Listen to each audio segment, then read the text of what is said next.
আকাশে সন্ধ্যা নেমেছে। ইব্রাহিম দৌড়াতে দৌড়াতে ছাদে আসে। ইয়াসফি ও আব্বুজান আগে থেকেই ছাদে দাঁড়িয়ে পশ্চিম আকাশে চাঁদ খুঁজছেন। আপি ও আপি, চাঁদ কি উঠেছে? কালকে ঈদ, তাই না? আমি আমার নতুন নীল পাঞ্জাবিটা পরব, নতুন জুতো পরব। উফ, আমার তো খুশিতে আজ রাতে ঘুমই আসবে না। আরে ইব্রাহিম, শান্ত হ ভাইয়া। ওই দেখ, পশ্চিম আকাশে চিকন বাঁকা চাঁদটা উকি দিচ্ছে। আলহামদুলিল্লাহ, আগামীকাল আমাদের ঈদ উল ফিতর। হ্যাঁ বাবারা, আল্লাহ তালা আমাদের 1 মাসের সিয়াম সাধনা কবুল করুন। চলো আমরা সবাই মিলে নতুন চাঁদ দেখার দোয়া পড়ে নিই। সবাই একসাথে হাত তুলে চাঁদ দেখার দোয়া পড়ে। ইব্রাহিম এখনও খুশিতে লাফিয়ে লাফিয়ে হাঁটছে। আব্বুজান সোফায় বসে কয়েকটি খামে কিছু টাকা ঢোকাচ্ছেন। ইব্রাহিম ও ইয়াসফি সেখানে আসে। আব্বুজান, খামে কি রাখছেন? ওগুলো কি আমার আর আপির ঈদই? আপনি তো ঈদের দিন সকালে ঈদি দেন, আজ রাতেই দিয়ে দিচ্ছেন যে। না বাবা ইব্রাহিম, এগুলো তোমাদের ঈদই নয়, এগুলো হলো সাদাকাতুল ফিতর বা ফিতরার টাকা। ঈদের দিন সকালে ঈদগাহে যাওয়ার আগেই এই ফিতরার টাকা গরিবদের মাঝে আদায় করা নবীজির একটি সুন্নাহ এবং আমাদের জন্য ওয়াজিব। ফিতরা কেন দিতে হয় আব্বুজান? এটা দিলে কি হয়? ভাইয়া, আমি বুঝিয়ে বলছি। আমাদের প্রিয় নবীজি বলেছেন যে এই সাদাকাতুল ফিতরের প্রধান 2টি কারণ আছে। প্রথমটি হল তুহরাতুন লিস-সাইমি মিনাল-লাগওয়ি ওয়ার-রাফাসি। এর মানে কি আপি? এর মানে হল 1 মাস রোজা রাখতে গিয়ে আমরা হয়তো নিজেদের অজান্তেই কিছু ভুল ত্রুটি করে ফেলেছি, হয়তো কারো সাথে রাগ করেছি বা আজে বাজে কথা বলেছি। এই ভুল ত্রুটিগুলো থেকে আল্লাহ তাআলা যেন আমাদেরকে পবিত্র করেন, সেই পিউরিফিকেশনের জন্যেই এই ফিতরা দেওয়া। ফিতরা দিলে রোজার ওই ছোটোখাটো ভুলগুলো আল্লাহ মাফ করে পুরো সিয়ামকে কবুল করে নেন। সুবহানাল্লাহ। আর দ্বিতীয় কারণটা কি আপি? দ্বিতীয় কারণ হল ঈদের আনন্দে যেন সমাজের গরিব দুঃখীরাও সামিল হতে পারে। এই ফিতরার টাকা দিয়ে তারা যেন ঈদের দিন ভালো খাবার খেতে পারে, নতুন জামা কিনতে পারে। একদম ঠিক বলেছ ইয়াসফিমা। ইব্রাহিম, তুমি কি চাও কাল ঈদের দিন তোমার কোনো বন্ধু না খেয়ে থাকুক? একদম না আব্বুজান। তাহলে চলো এই ফিতরার টাকাটা আমরা রাতেই আসাদদের বাড়িতে দিয়ে আসি। গত বছর আসাদের বাবা মারা যাওয়ার পর থেকে ওরা খুব কষ্টে আছে। রাস্তার পাশে আসাদদের ভাঙা ঘর। আব্বুজান, ইয়াসফি ও ইব্রাহিম হেঁটে আসাদদের ঘরের সামনে আসে। ঘরের ভেতর আসাদের মা একটি পুরনো কাপড় সেলাই করছেন। পাশে আসাদ মন খারাপ করে বসে আছে। আসসালামু আলাইকুম ভাবি। আসাদ বাবা, কেমন আছো? ভাবি, কাল তো ঈদ, আমরা আসাদ বাবার জন্য একটা উপহার নিয়ে এসেছি। ইব্রাহিম বাবা, তোমার বন্ধুর হাতে উপহারটা তুলে দাও। ওয়ালাইকুম আসসালাম ভাইজান, আপনারা এই রাতে আমাদের গরিবের ঘরে? ভেতরে আসেন ভাইজান। আব্বুজান ইব্রাহিমের হাতে ফিতরার টাকার খামটি দেন। ইব্রাহিম এগিয়ে গিয়ে আসাদের হাতে খামটি তুলে দেয়। আসাদ, এই নাও, কাল সকালে কিন্তু তুমি আমাদের সাথে ঈদগাহে যাবে। আমি তোমার জন্য অপেক্ষা করব। আল্লাহ আপনাদের ভালো করুক ভাইজান। আমার ছেলেটা বিকেল থেকে মন খারাপ করে বসেছিল। কাল ঈদে ওর কোনো নতুন জামা নেই, ঘরে সেমাই কেনার টাকা নেই। আমি কাল সকালেই বাজারে গিয়ে ওর জন্য সেমাই আর একটা নতুন শার্ট কিনে আনব। আমি কাল অবশ্যই তোমার সাথে মাঠে যাব ইব্রাহিম ভাই। ভোরবেলা ইয়াসফি সুন্দর করে তৈরি হয়ে ইব্রাহিমের ঘরে যায়। ইব্রাহিম, ওঠো ভাইয়া, আজ ঈদের দিন। আপি, আজ তো ছুটির দিন, স্কুল নেই, প্রাইভেট নেই, আর একটু ঘুমাই না। না ভাইয়া, ঈদের দিন অন্য দিনের তুলনায় সকালে ঘুম থেকে জাগ্রত হওয়া নবীজির প্রথম সুন্নাহ। তাড়াতাড়ি ওঠো। ওঠো ভাই ইব্রাহিম, উঠে চলো আমরা মেসওয়াক করে নিই, কারণ ঈদের দিন মেসওয়াক করা এবং ভালোভাবে গোসল করা নবীজির সুন্নাহ। আরও সুন্নাহ আছে জানো ইব্রাহিম? কি সুন্নাহ আপি? গোসল শেষে নিজেকে পরিষ্কার পরিচ্ছন্ন করে তোলা, কারণ শরীয়তসম্মত সাজসজ্জা করাও ঈদের অন্যতম একটি সুন্নাহ।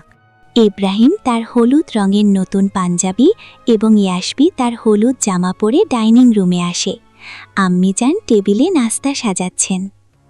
মাশাল্লাহ, আমার ছেলে মেয়েকে তো আজ ঈদের চাঁদের চেয়েও সুন্দর লাগছে। ঈদের দিন সামর্থ্য অনুপাতে উত্তম পোশাক পরিধান করা প্রিয় নবীর সুন্নাহ। আব্বুজান, আপনার হাতে ওটা কিসের বোতল? এটা আতর মা, ঈদের দিন সুগন্ধি ব্যবহার করা মুস্তাহাব। এসো তোমাদের একটু লাগিয়ে দিই। আব্বুজান ইব্রাহিম ও ইয়াসফির পোশাকে একটু আতর লাগিয়ে দেন। সারা ঘর সুবাসে ভরে যায়। আম্মিজান একটি প্লেটে করে কিছু খেজুর নিয়ে আসেন। এই নাও বাবারা, ঈদগাহে যাওয়ার আগে মিষ্টি মুখ করে নাও। আম্মু, আমি তো সেমাই খাবো ভেবেছিলাম, তুমি খেজুর নিয়ে এলে কেন? ভাইয়া, ঈদুল ফিতরে ঈদগাহে যাবার আগে মিষ্টি জাতীয় কিছু খাওয়া, বিশেষ করে বেজোড় সংখ্যায় খেজুর খাওয়া নবীজির সুন্নাহ। তবে মনে রাখবে, ঈদুল আজহা বা কোরবানির ঈদে কিন্তু কিছু না খেয়ে মাঠে যাওয়া এবং ফিরে এসে কোরবানির গোস্ত দিয়ে প্রথম খাবার খাওয়া উত্তম।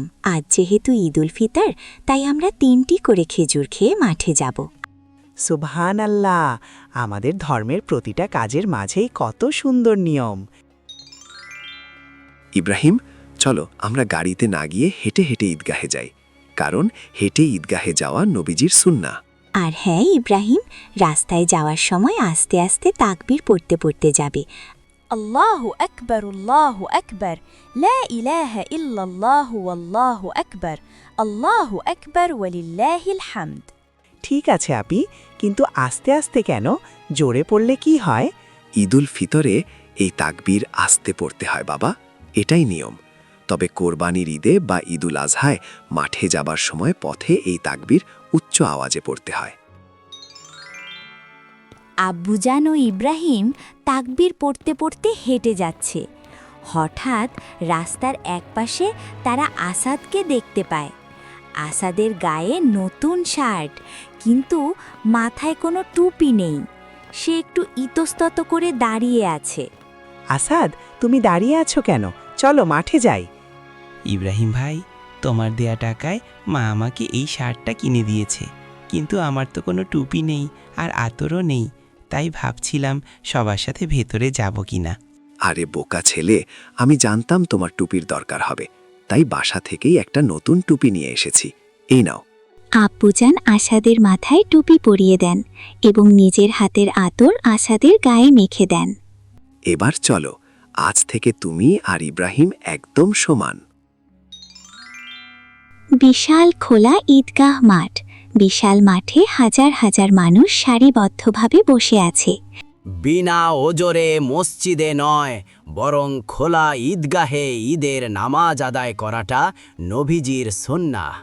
বিশাল এই মাঠে ধনী গরিব, ছোট বড়, রাজা প্রজা সবাই এক কাতারে দাঁড়িয়ে আল্লাহর কাছে সিজদা করে। আসাদও আজ ইব্রাহিমের পাশেই এক কাতারে দাঁড়িয়েছিল। আল্লাহর কাছে কেউ বড় বা ছোট নয়, তাকওয়াই হলো আসল মাপকাঠি। সবাই জামাতে নামাজ আদায় করে এবং মোনাজাত শেষে উঠে দাঁড়ায়। চারদিকে আনন্দের পরিবেশ, সবাই হাসি মুখে একে অপরের সাথে কোলাকুলি করছে। ইব্রাহিম আসাদকে জড়িয়ে ধরে বলছে, ঈদ মুবারক আসাদ। মাশাল্লাহ, তোমরা কোলাকুলি করছো। তবে ইব্রাহিম, তুমি কি জানো সাহাবায়ে কেরামরা একে অপরকে কিভাবে ঈদের শুভেচ্ছা জানাতেন? না তো আব্বুজান, শুধু ঈদ মুবারক বলতেন না? আমাদের প্রিয় নবীজির সাহাবারা ঈদের দিন দেখা হলে একে অন্যকে বলতেন তাকাব্বালাল্লাহু মিন্না ওয়া মিনকুম, যার অর্থ হল গোটা রমজান ব্যাপী আপনি এবং আমি যে সমস্ত নেক আমল করেছি, আল্লাহ তাআলা আমাদের উভয়ের নেক আমলগুলোকে কবুল করে নিন। সংক্ষেপে বলা যায় ঈদ মুবারক। এর সাথে ঈদ মুবারক বললে কোনো সমস্যা নেই, কিন্তু এই দোয়াটি পড়া হলো উত্তম সুন্নাহ।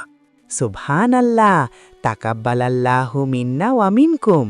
তাকাব্বালাল্লাহু মিন্না ওয়া মিনকুম। ইব্রাহিম ভাই, আব্বুজান ইব্রাহিম ও আসাদ একটি ভিন্ন মেঠো পথ দিয়ে বাড়ির দিকে যাচ্ছে। আব্বুজান, আমরা তো এই রাস্তা দিয়ে আসিনি, অন্য রাস্তা দিয়ে বাড়ি ফিরছি কেন? কারণ বাবা, ঈদের দিন এক রাস্তা দিয়ে মাঠে যাওয়া এবং ফেরার সময় অন্য রাস্তা দিয়ে বাড়ি ফেরা নবীজির সুন্নাহ। এতে দুই রাস্তার ফেরেশতারাই আমাদের নেক আমলের সাক্ষী হয়ে থাকে।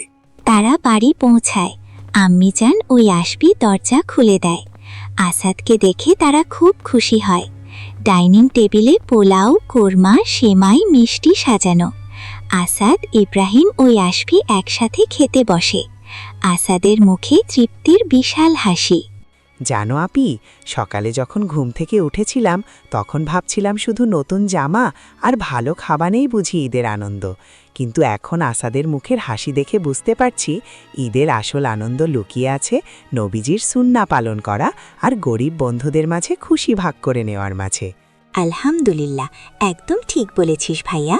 আমাদের সবারই উচিত ঈদের দিন এই সুন্নাগুলো পালন করা এবং আসাদের মতো বন্ধুদের পাশে দাঁড়ানো। বন্ধুরা, তোমরাও যদি ইয়াসবির সাথে ইসলাম শিখতে চাও তাহলে এক্ষুনি আমাদের চ্যানেলটিকে সাবস্ক্রাইব করে দাও আর শেয়ার করতে ভুলো না কিন্তু।